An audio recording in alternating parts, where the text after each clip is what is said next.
questo succede, ci sono grandi artisti anche nella moda, ma anche grandi artisti siciliani nella tecnologia. Bravo, bravo, infatti hanno inventato un prototipo, un robottino tutto fatto qui in Sicilia. Signore e signori, abbiamo il piacere di presentare il robottino Chris!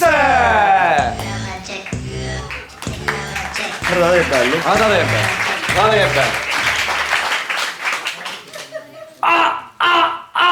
A che? A che pavo!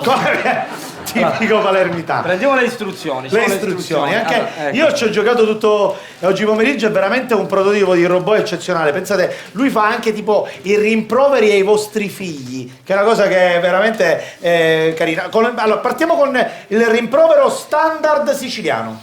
Allo finire! Ora c'ho rigatto a pazzi! Classico. Avete capito? Rimprovero rapido. Chi di noi non ha subito Voglio rivedere, rimprovero rapido. con la faccia così? C'è il rimprovero silenzioso.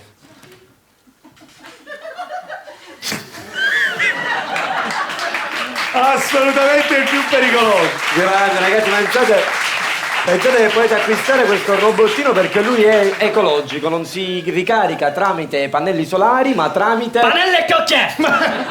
E se ti surriscaldi? Mezza birra ghiacciata!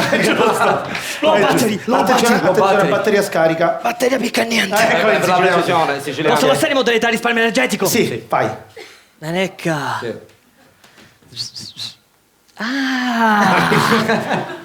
Chiama a buco tutta la pignata chinaruaglio!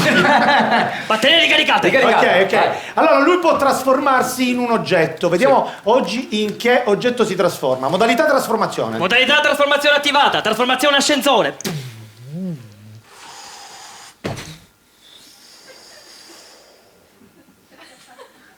Ma monetà! Come fai a non capire se Riesci! Che?